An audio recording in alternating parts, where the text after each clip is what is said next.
Episode 51 of People I Know Show. Curt Carstensen here with Dr. Stephen Soifer. Joining me from where today? I am joining you from Oxford, Mississippi. And I'm located just outside of Minneapolis, Minnesota. You are, I guess, the second person that I've had on my podcast that I've never met in person, but I have a feeling that we'll be interacting more and more as time goes on, because I just recently posted something kind of personal about myself that you can relate to. So I guess explain how you found me and why we're talking today from your perspective. Yeah, I think you came up on the Google alerts that I have set up around the topic of paruresis or shy bladder. And it was a podcast that you had done about talking about this problem, which is a very brave of you, by the way. And so I watched it, thought it was great, and contacted you and said, hey, we should talk. And that's how this came about. As I'm looking through the internet and kind of searching to get a little bit more about you before I was doing this, I noticed, I can't say for sure, but there is a book that I bought in my past. I think it would have been after, definitely would have been after you published one in like the late 90s, early 2000s. And it might have been the book that I bought years ago that helped me so greatly begin to realize that it's okay to like tell somebody else about this, because I was suffering for a long time. And I'm sure we can get in great detail about our personal experiences. But for me, I guess for a number of years, I don't know if it was 5 or 10 or 15 years, where I would be in a public restroom or anywhere where someone was nearby, and it was just alarming how anxious I felt, and the more anxiety I felt, the harder it became to just start the flow of peeing, which is so easy for almost everyone and most people in so many cases. But it gets increasingly difficult when you realize that you think something is wrong with you and you think other people might be noticing. And that really is the crux of this issue, I think, from my perspective. You've dealt with it too, apparently, and that's gotten you to where you are today. Oh, yeah. Explain the motivation initially and how you resolved it. Well, just first of all, to respond to your thing about telling people, it's one of the things I stress when I work with people individually or at workshops, that's often the first step in recovery. And almost everyone has a positive experience when they start telling people. The fear is rooted in our childhood. You know, we're afraid we reveal something vulnerable about ourselves and it's going to be used against us, which can happen as an adult, but it's much rarer. But yeah, my journey, I mean, I've had paruresis since I was probably 11. There was a specific incident that happened in 5th grade in the public bathroom, and I got harassed and tried to find some privacy, and then the situation got even worse. And if you want, at some point, I can go into more detail. So I lived with it for a long time. In fact, I tell people that until I was about 41, and I'm 64 now, I thought I was the only person in the world with this problem. It's hard to believe now, but it's true. And one day a friend of mine came into my house because I was telling people that I had the problem. And she said to me, Steve, you got to see this magazine. It was Mademoiselle magazine. And there was a story in there about what women should know about men when they're dating. And one of the points was 1 in 10 men had problems peeing in public bathrooms. And I went, what? I thought I was the only one. And so I actually contacted Mademoiselle and found out who came up with that statistic. And it happened to be a guy named Joe Himley at the University of Michigan, who had been working with people who had paruresis for about 5 or 10 years when I contacted him. And Joe co-wrote that book that you probably read, Shy Bladder Syndrome, with me, and there were a couple of other people in it. And he coached me in terms of how to overcome paruresis. And so that was my first foray into this, and probably took me about half a year, but I started getting better. And so that was the, beginnings of this process, and how I got into recovery, and now I've brought a lot of people along with me. At that time, was there any sort of community existing the way there is now, the way that it looks like, based on your title and your years of service, that you've been heavily involved in creating and leading the charge on this? But when you realized you had this issue that 1 in 10 men apparently had, was there any help to get outside of the fact that you would connect to yourself with the right people? The average person, what have they found it ever? No, but I want to say it's 1 in 10 people, because as many women suffer as men do, and kids. I mean, my son has it, and I just worked with a teenager who was pretty much suicidal over this problem, and helped work her through that. So, it can affect pretty much anyone. I say it's an equal opportunity afflictor. But yeah, there was nothing. And in fact, I remember in college just feeling so isolated around this issue. I didn't even suspect other people had the problem. And by the time I started getting around to deal with it, there was nothing other than really what Joe was doing at the University of Michigan at the Social Anxiety Disorders Clinic. He was helping to treat individuals, but there was no real national recognition of this as a problem, or any, support groups, workshops, things like that all have come about since, about 1997. Do you have any understanding if there is a long human history of this, or is it something to do with the social norms that have developed over recent decades? There's a very long history. It's amazing. One of my staff people actually researched it. The affliction seems to go back to even biblical times, and there are discussions in Jewish books of like rabbis discussing this issue and what to do with it. In medieval times, I found a reference to warriors going into battle and wishing the affliction of the enemy not being able to pee on them, which I would assume is, shy bladder. So we have all these clues that it's been a problem for a while, but I think what is accurate is that it wasn't until probably the turn of the 19th century and the development of the communal bathroom that it became such a widespread issue. Because obviously this is a social phobia, the difficulty of peeing with other people around. And quite frankly, 100, 150 years ago, the situation was very, very different, and I think privacy was much easier to find than it is today. And I found out in my research that the first sort of communal bathrooms that were celebrated, I think, came about in the 1893 World Fair I think it was in Chicago. And this is the first time they put public bathrooms there, and it was a big deal. People had never seen these things before. And that, I guess, is the start of our problem, too. Yeah, I think so, because something I didn't mention in that previous episode, my bonus episode from a few weeks ago, is one of the ways that I dealt with it, when possible, is I would leave the bathroom that I knew I would not be able to go in, and I would go outside somewhere where I had privacy.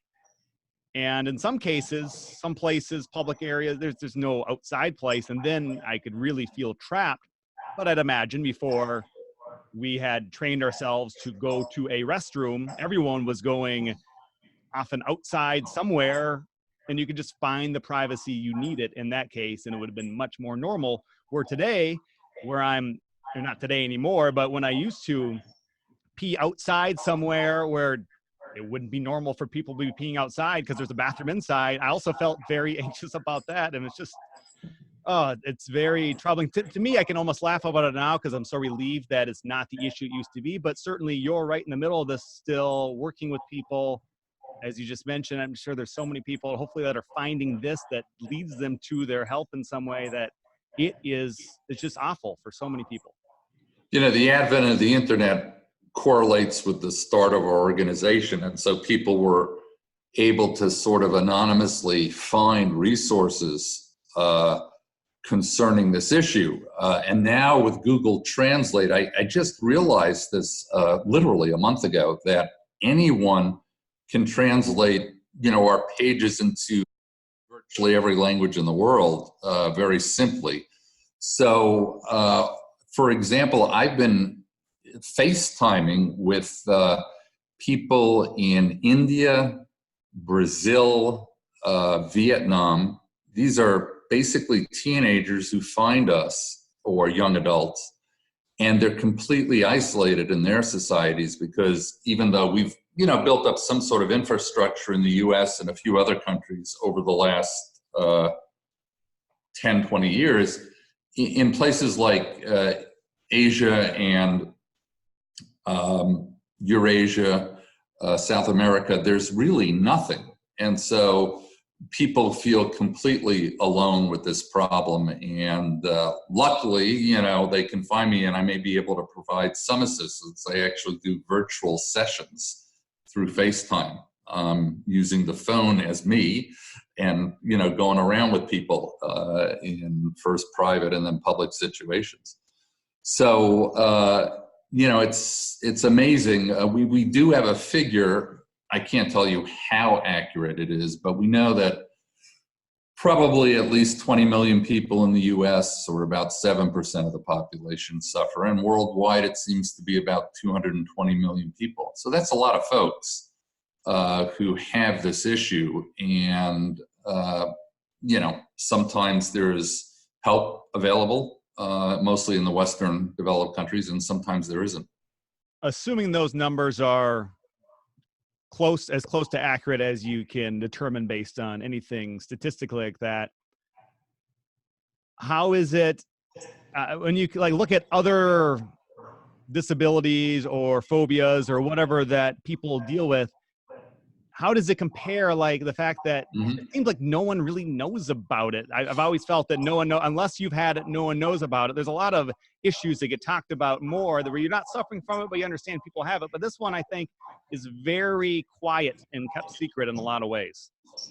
Yeah, now I think there's been a lot more attention in the last decade or so brought to it in certain countries, the US, the UK, and Germany primarily. There's been a lot of attention. But yeah, if you think about the numbers, let's just say it's around 3 or 4% of the world population. But think about this, schizophrenia affects less than 1% of the world population. And you know, there's a lot of attention and resources that are devoted to both researching that issue and public awareness around it.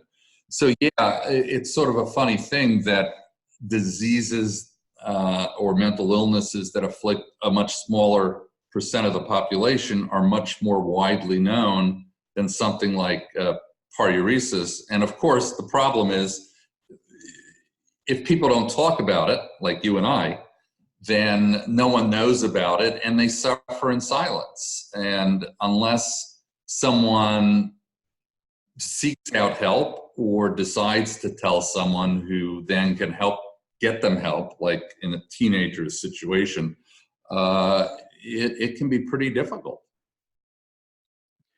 Can you go through kind of the range of the difficulties that people have? Like I understand what I went through, and it's kind of hard to convey that, I think, sometimes to someone that's never dealt with it.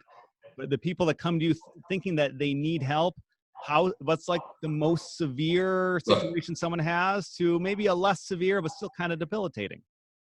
So the most severe situation I ever dealt with was a woman who literally could not pee anywhere, even in her own house. The only thing she could do was at night she would go into the backyard and relieve herself. That is the most extreme case that I had ever heard about.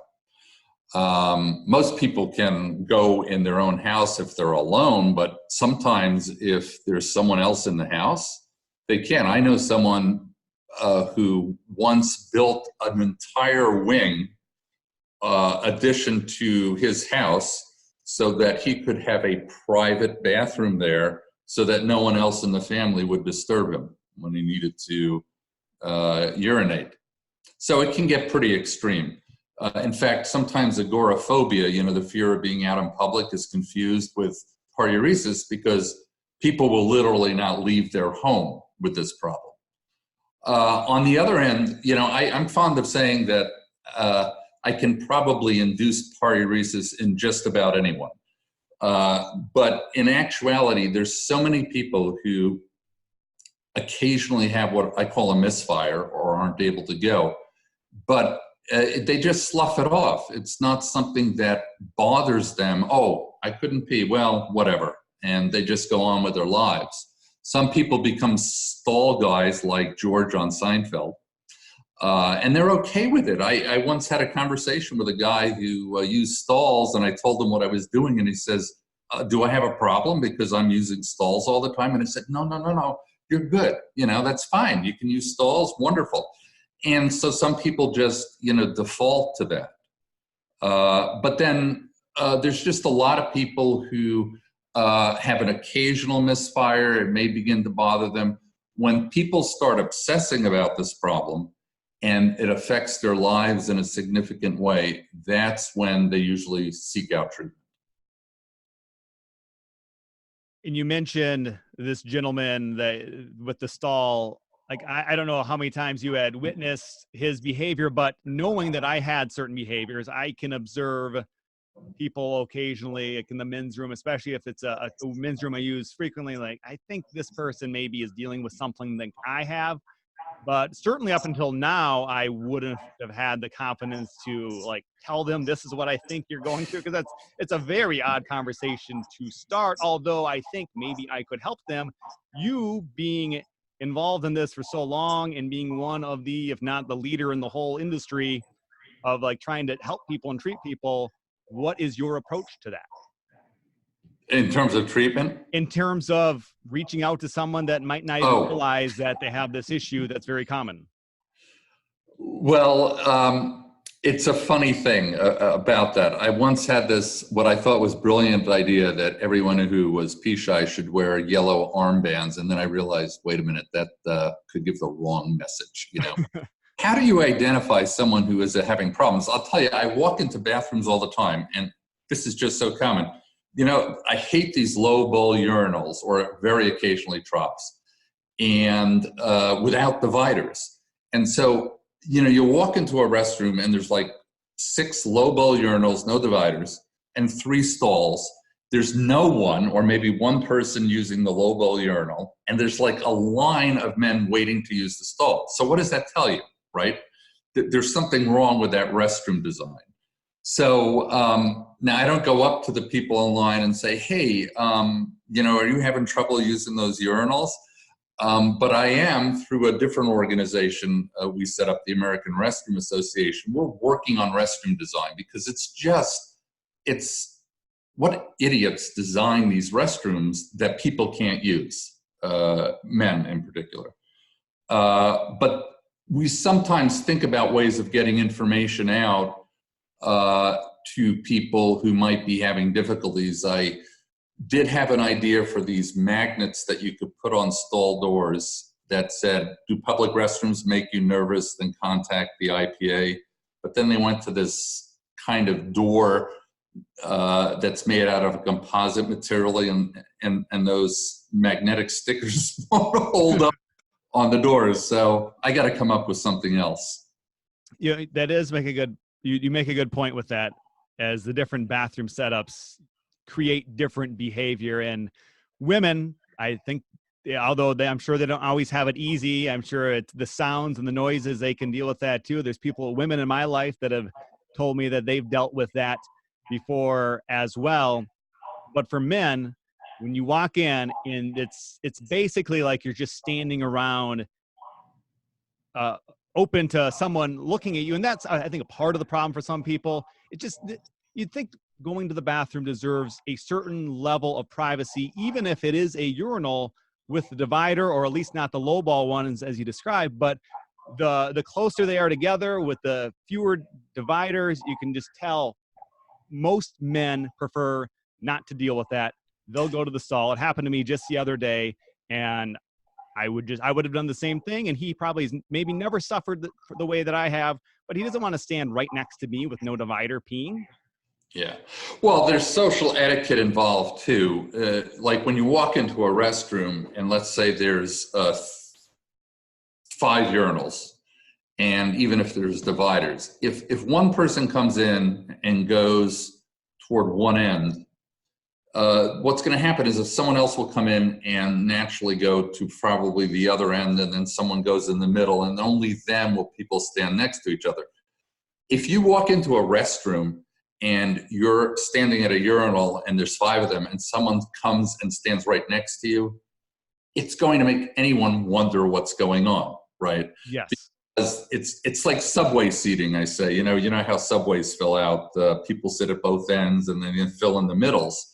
So there's a social etiquette piece to it that is not necessarily related to paruresis, okay? Because people just want to be kind in terms of giving people some personal space. So I think that essentially this whole question of how restrooms are designed and the size of the dividers, the height of the stall doors and the gap between the door, that's another issue I hear all the time from people, especially Europeans who come over to the US. It's like, they don't understand the design that we have here, because in Europe, they usually have fully enclosed water closets for people to use. Even in the public restrooms, you don't have the kind of design we have here and what I find in Australia. But so there's a lot of factors that are involved in terms of people's comfortability with going next to each other. I want to get more into the restroom designs here and throughout the world in just a moment, but let's cover a couple of your titles, as you're the CEO of the International Paruresis Association and the director of the Shy Bladder Center. If someone is suffering from paruresis in some way and they reach out to you, how would either one of those organizations help them best? Well, if they go to shybladder.org, which is our website, then there's a whole bunch of resources, pages and pages about how the disorder came about, what you can do to treat it. We have an interactive bulletin board that people use to communicate with other people. We have a list of therapists who treat shy bladder across the country, and also a list of workshops that we do pretty much monthly across the country and even overseas to help people overcome this problem. And the workshops last from Friday night to Sunday afternoon. And, cognitive behavioral therapy and our workshops in general usually help 4 out of 5 people or more to recover significantly during the experience, or 8 to 12 individual sessions. And I don't talk about cure because this is one of those issues that I'm not sure there is a cure, or we certainly haven't found one. We use the AA model and speak of recovery because it's so easy for this thing to come back, even if you've, thought you were over it. One day you wake up and you're having problems peeing again, and then, oh my God, it's like you fell off the wagon, and what do you do? So we try to show people that it's just a temporary thing usually, and that they can rebound and continue their recovery. For me, I'm not completely over it, but it's to the point where it's so infrequent that it causes any sort of issue. It doesn't cause any anxiety anymore, really. It's just every once in a while there's bathrooms that are just too congested. Or I just know when I shouldn't even try, and I'll go again later. It usually works itself out. And I was fortunate, I guess, that using some of the resources that I found nearly 20 years ago, what I believe was your book, and just kind of having friends and family kind of help me by being a certain distance, decreasing distance away from me, as was instructed in the book. I was able to make some progress and just find ways to be more okay with it as I gradually got better. So I'd considered coming down to the workshop some years ago and never needed to, but Right. I'd imagine for some people that would be extremely helpful. Well, it's great that you're a self-starter, and using Yankee ingenuity and a self-help book, we're able to improve and get better. And I do get letters and emails from people for whom that's true. For a lot of people, it just seems overwhelming, especially if they're still keeping it as a secret and can enlist relatives, family members, friends to help them out. And that takes, I tell people a lot of times, coming to the workshop is your 50% of the battle, because you have decided to no longer keep this a secret, work on this issue, and you have a group of people who have the same problem, and we're going to help each other out. So I think that for every person who comes to the workshop, I say there's at least 10 who thought about it and didn't come. Now, some of those, like you, perhaps get better over time. The usual pattern, though, unfortunately, is that people tend to get worse and or stay the same. And I'll never forget, I once had an 86-year-old man come to a workshop that I did in Vancouver, British Columbia. And at the end of the workshop, he started crying.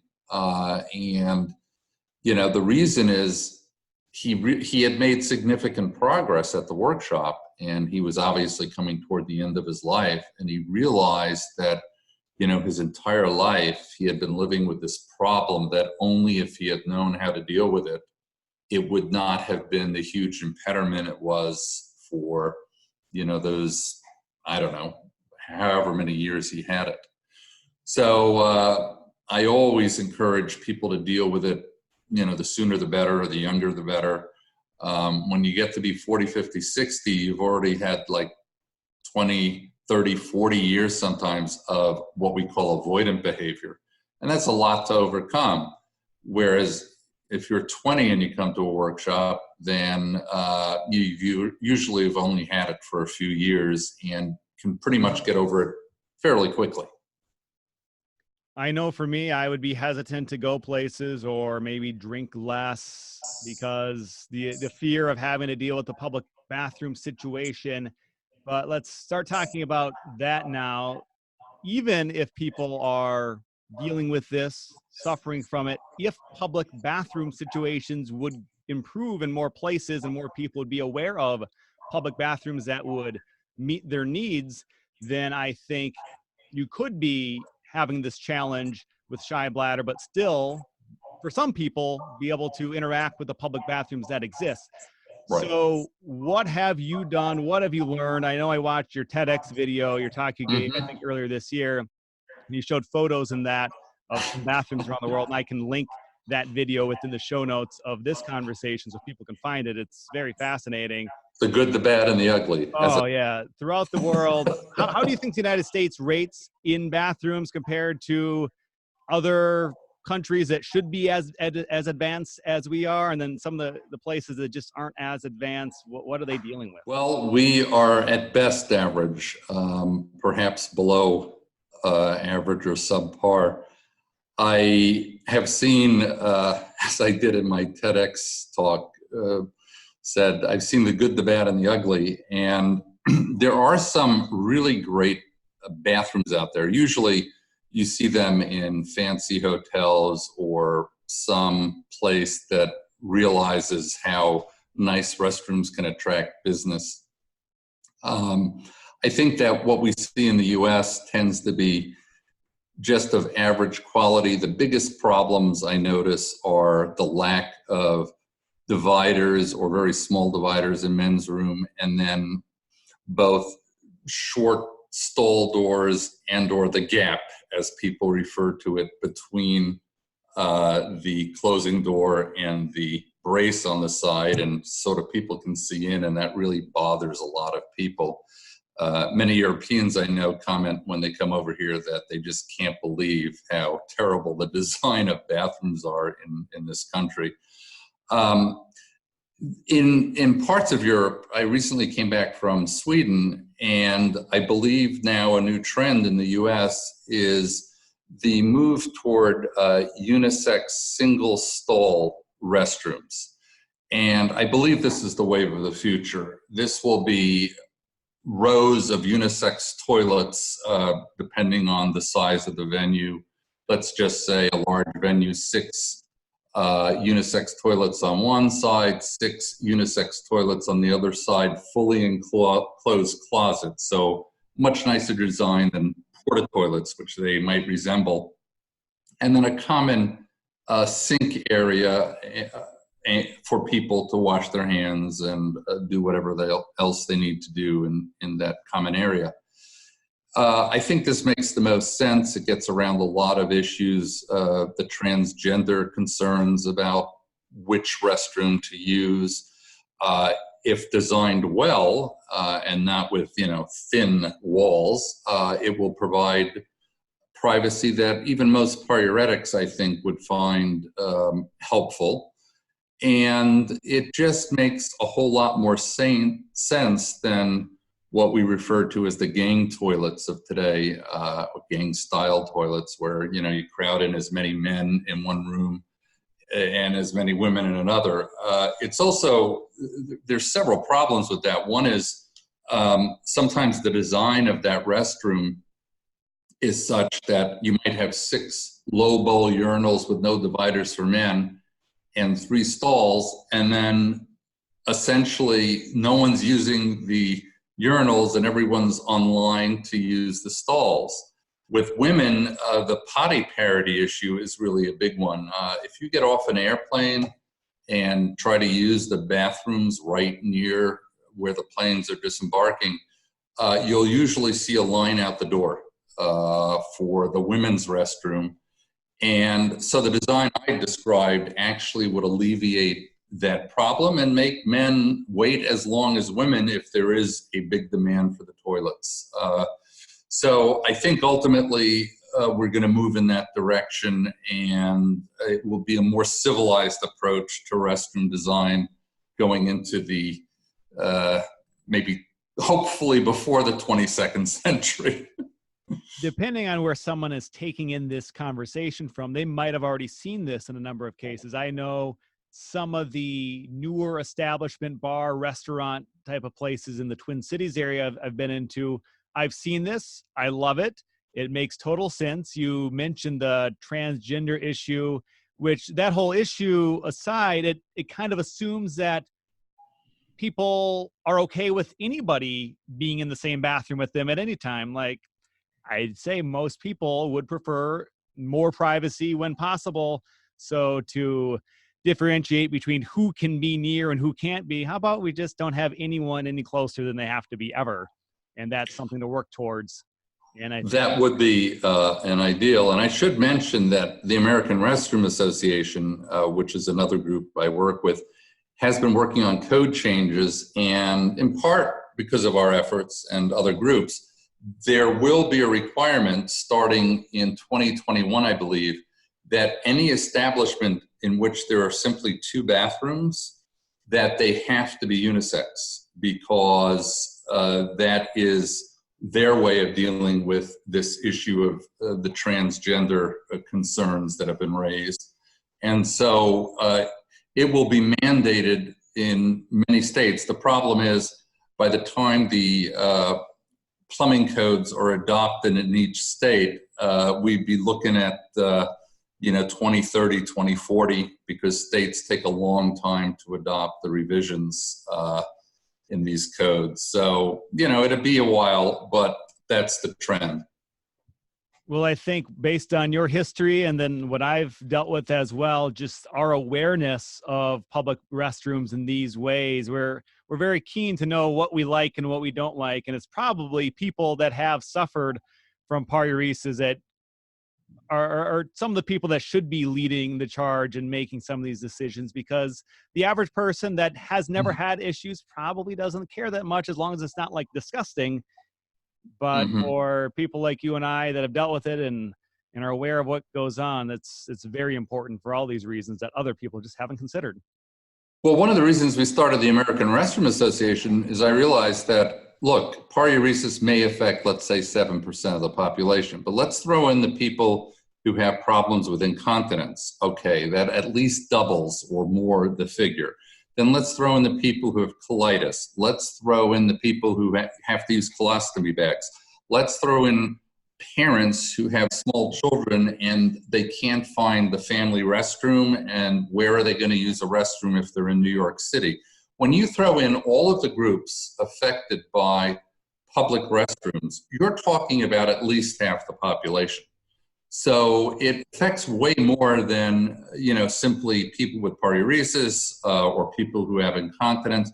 Throw in the frail, the elderly, the ones that need different kinds of accommodations.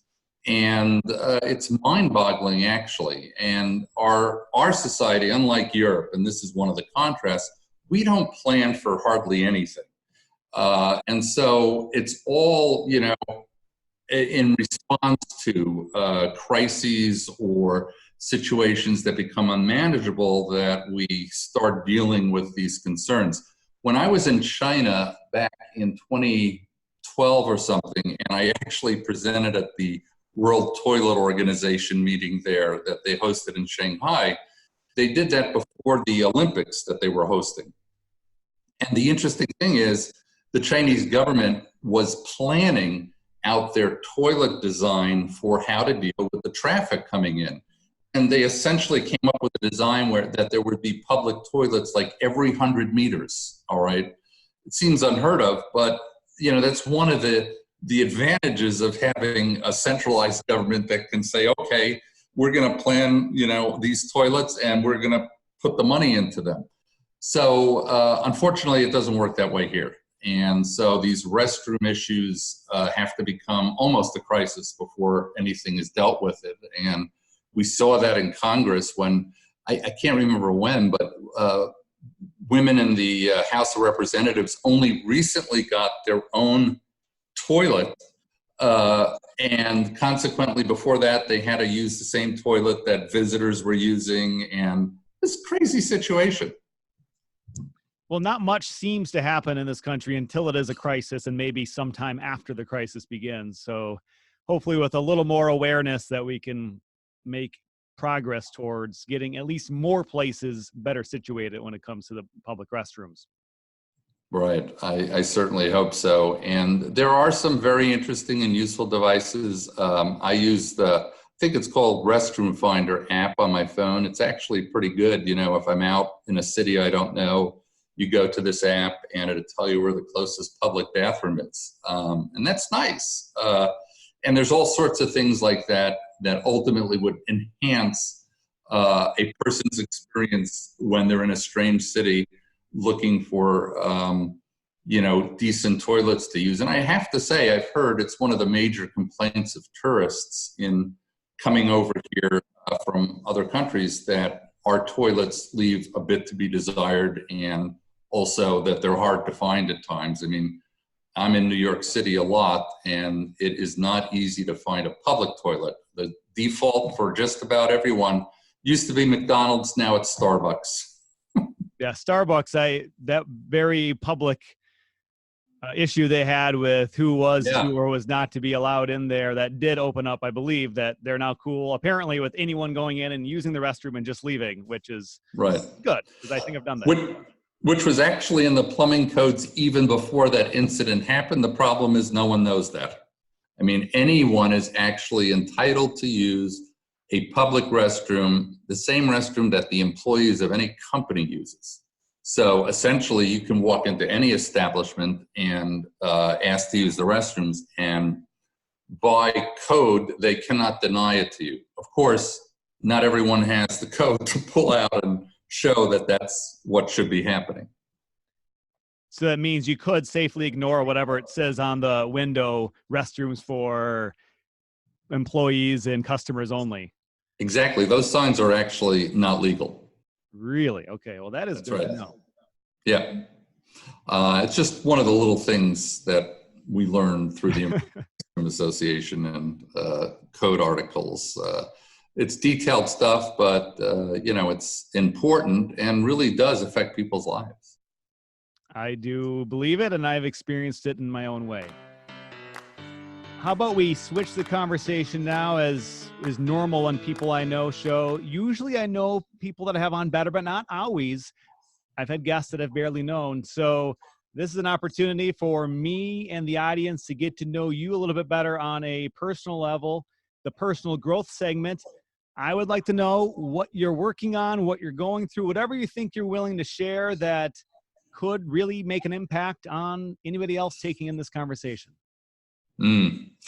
Well, one of the big trends these days in psychology and I guess the mental health fields is something called mindfulness.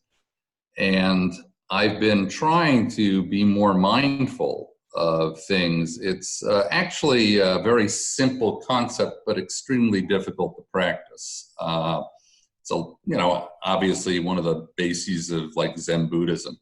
But, the idea is to simply be paying attention to what you're doing in the moment and really focusing on that and seeing what's going on for you and other people around you, and not to get so caught up in our heads and what we're thinking, or even sometimes our bodies and what we're feeling. So that's one of the things that I've been using in my life more. And I'd say it's been somewhat useful. I can't say that I've been a strict practitioner of it. It's, as I said, very difficult to do. And as an academic, I'm always in my head and always thinking ahead. So it's tricky, but I've found it helpful. I've heard of it. I've heard people talk about it. I don't know that I've really practiced it so far. What have you found, if you're advising someone, the quickest way to get a head start and really start to get into it? What resources might you suggest? Well, there's a well-known Buddhist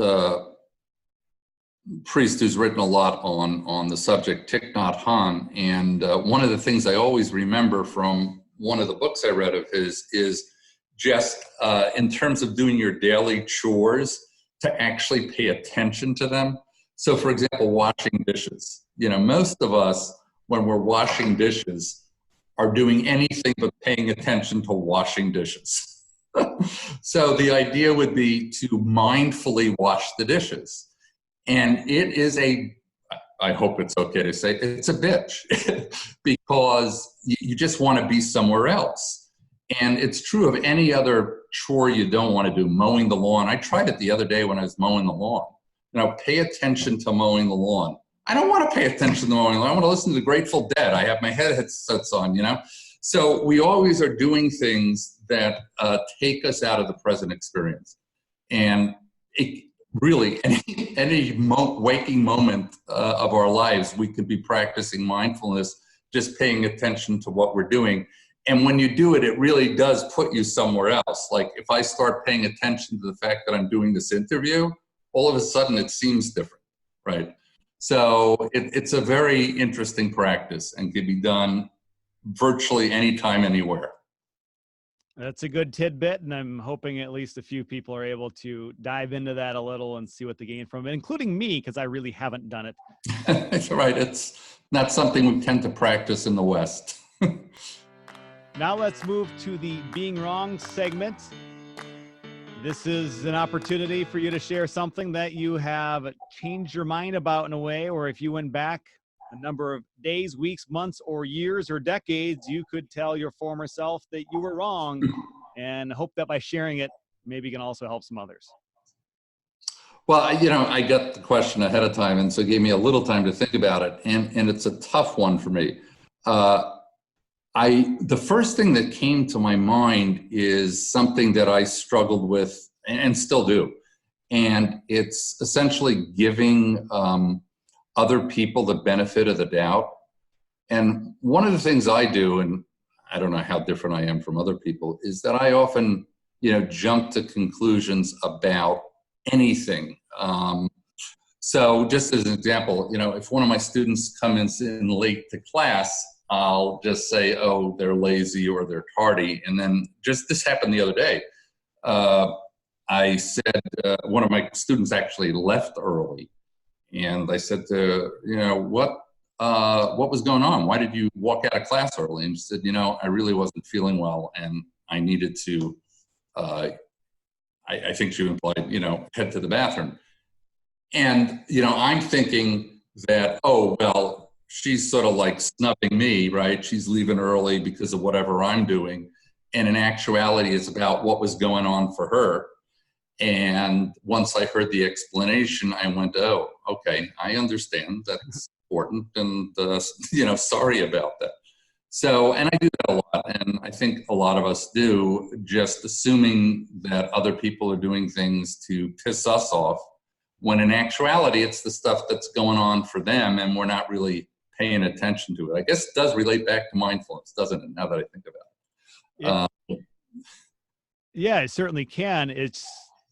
We're kind of in our own little world, and we think, oftentimes, I think, until we remember that everything doesn't revolve around us, and whatever the other person has going that might seem like a slight on us, they haven't even considered our perspective. Because like, if that was the case, if she had to go so desperately bad, we've probably all been there. And that it's probably talking about a number 2 and not like number 1, like we've been talking about for most of this conversation. There's nothing else that matters. You just want to escape and get to the safe place that you're looking for. And it has nothing to do with anyone around. And that's certainly something we can forget in that moment. And I think far too often where we figure it's about us, and it's just not. Right. That's the key. Exactly. I think it's about time to wrap up our conversation for today, but I just want to give you an opportunity to say wherever someone might be able to find you, in addition to the resources we've already talked about, and connect with you. I know you're fairly available online to connect with, and what is the best way? Yeah, the best way is to simply go to the website and look for the contact information. I can also be reached by email at IPA Stephen with a V, @gmail.com. That's another way to get a hold of me. And I get inquiries practically every day from people.